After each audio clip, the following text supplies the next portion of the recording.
In 2016, women still earn 79 cents on a dollar that every man makes.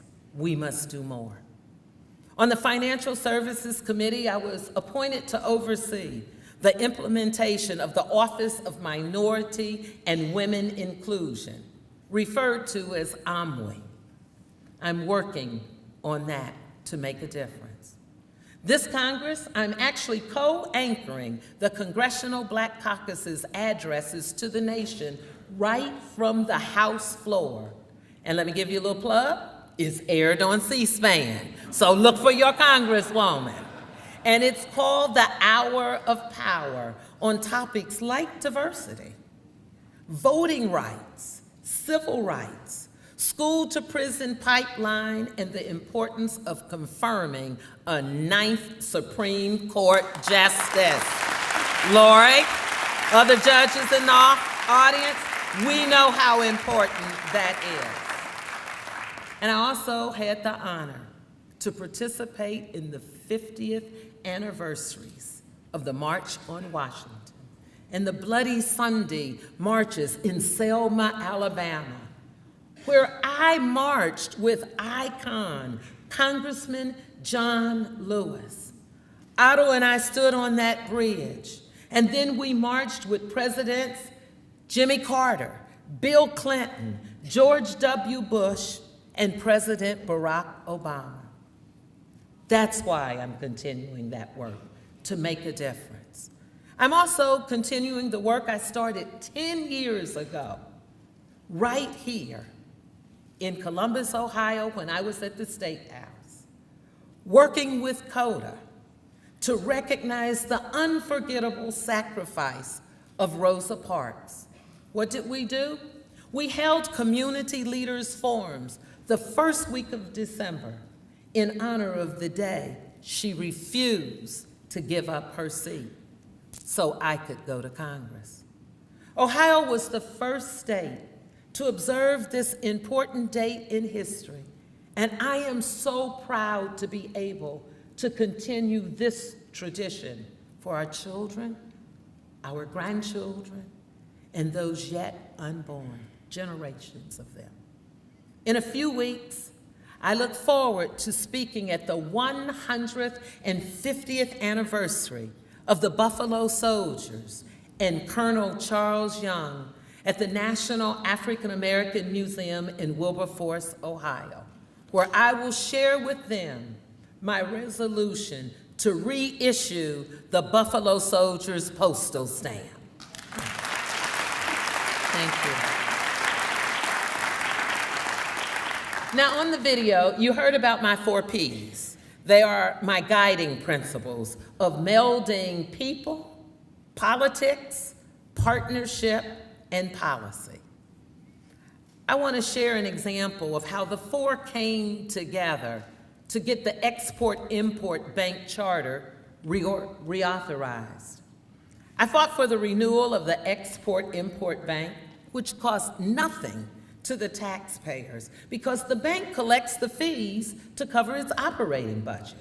Since 2007, this has directly benefited, right here in our district, the 3rd Congressional District, 14 businesses, including 8 small businesses, 1 which is GE Energy, 1 minority-owned business, American Isostatic Presses, Inc., and 1 woman-owned business, Plascolite, Inc. I am glad to have Jenkins Majestic Paint Corp. And Chairman of the Board, Bernie Jenkins, in the audience tonight. Let's recognize him. Thank you, Bernie. Thank you. And finally, yes, I'm smiling. You're gonna like this one also. Finally, you may have seen the large $20 bill mock-up when you arrived tonight. I am excited to share the news that Harriet Tubman will be the face of the new $20 bill. Yes.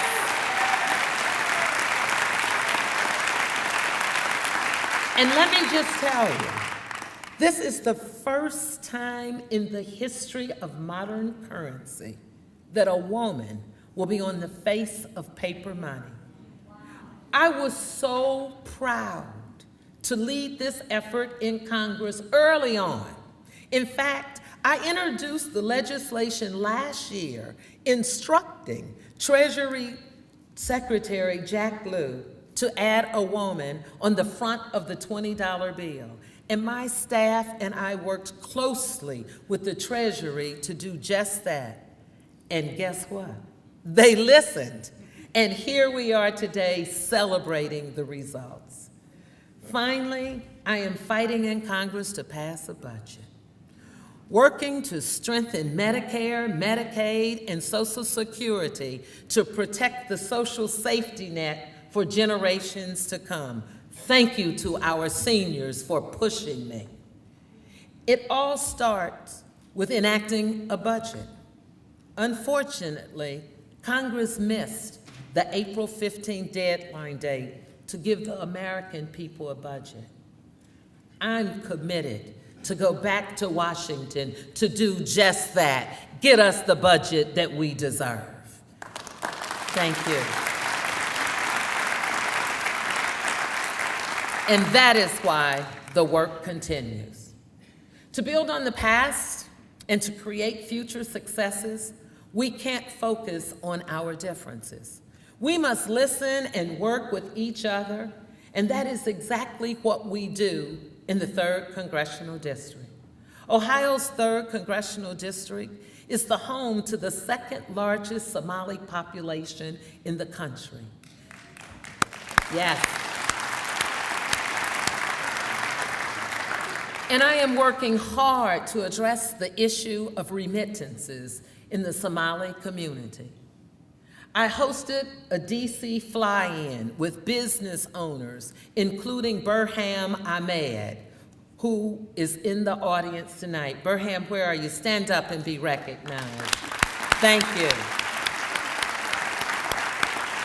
Burham and a group of business members met with us, and we met with the World Bank and the Treasury officials to begin the dialogue, Burham. And I look forward to continuing the important work as Somalia rebuilds its central banking system. Also in the district, I hear from countless constituents about the importance of raising awareness on the issues that matter to them most.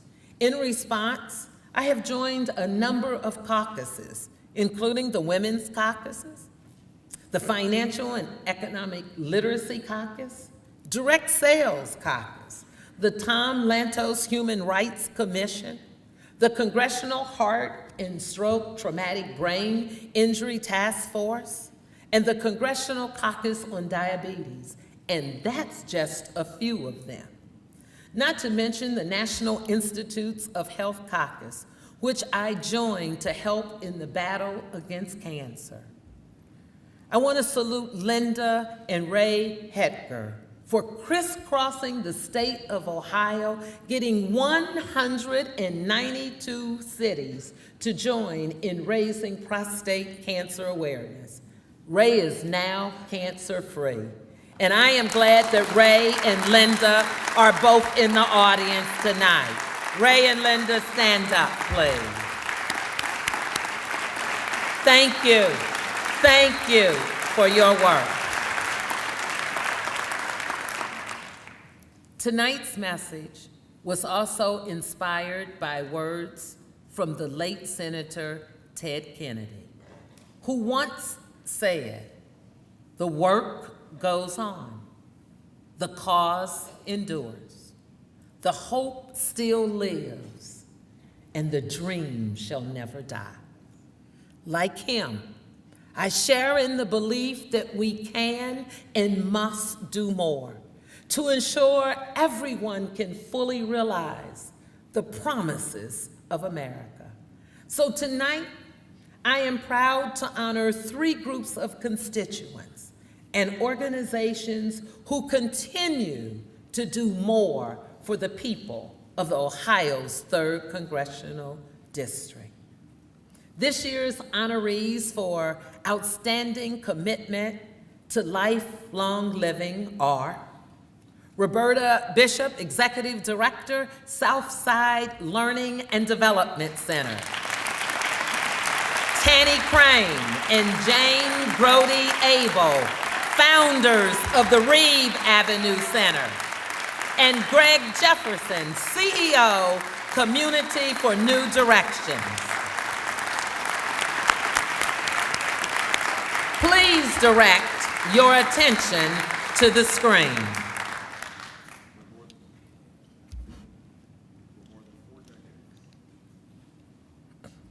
Champion of children advocacy.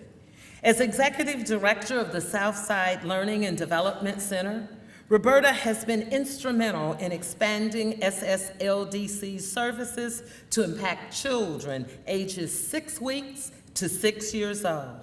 Because of Roberta, countless area children are better prepared and equipped with the skills to succeed in the inside and outside of the classroom.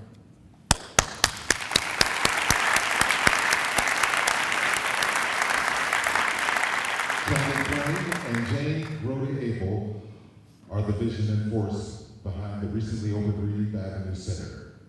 A shining beacon on the south side of Columbus, the Reed Avenue Center houses a number of resources and programs for kids and adults of all ages. Now, a single mother can receive help in getting her GED, while at the same time know her child is right down the hallway working on homework or playing basketball with friends. This is definitely a win-win.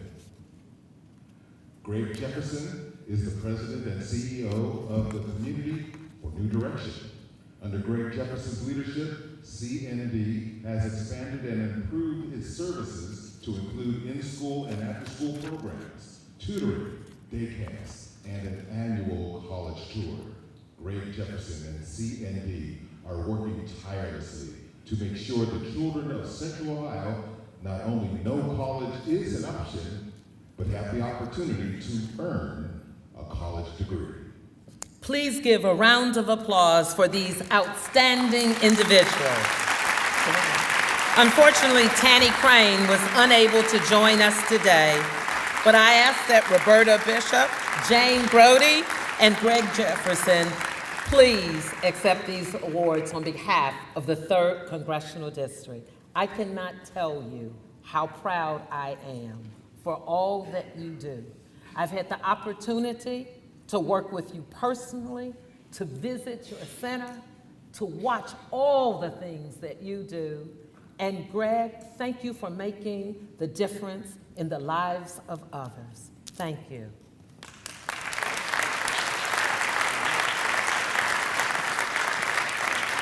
Let's give them another round of applause for what they do.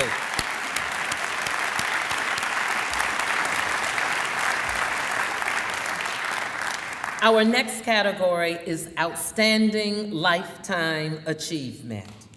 But before we recognize tonight's honorees, yesterday, a friend to so many of us, and one of my longtime friends, and tonight's Outstanding Lifetime Achievement honoree, Joyce Garver Keller, as you heard earlier, passed away suddenly.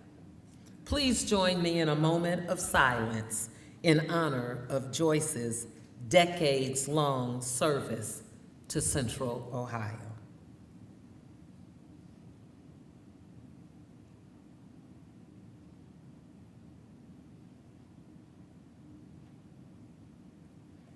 Thank you. Our thoughts and prayers are with her family, friends, and all of those who were touched by her selfless work. But now, as Joyce would say, the show goes on.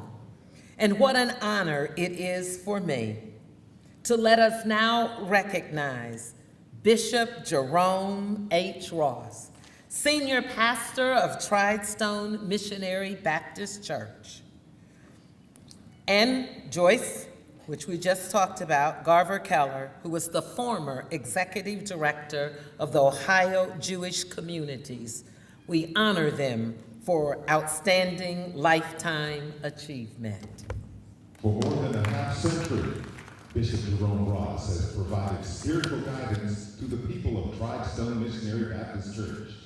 Under Bishop Ross's steady hands, Tridestone has grown beyond the confines of the church and out to the surrounding neighborhood. Today, Tridestone Missionary Baptist Church offers services and hopes to numerous area families through support groups, a food pantry, an outreach center, and much, much more. Joyce Garver Kelly was a leading voice in Central Ohio's vibrant Jewish community. From advocating for greater retirement security and Medicaid expansion to foreign affairs, Joyce Garver Keller was known by many for her work and was celebrated both locally and nationally. She was the thriving force behind the construction of the Holocaust Memorial at the Ohio State House. Thank you again. So now please join me in welcoming on the stage Bishop H. Ross and representing Joyce Garver Keller, Rabbi Howard Zach, for outstanding lifetime achievement.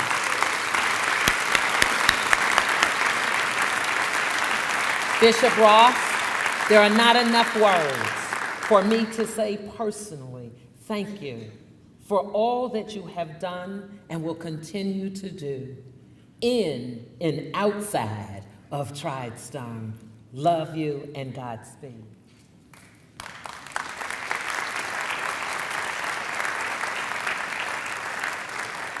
And Rabbi, thank you for accepting this on behalf of Joyce. I know she is looking down on us. Thank you. Thank you. Let's give him another round of applause.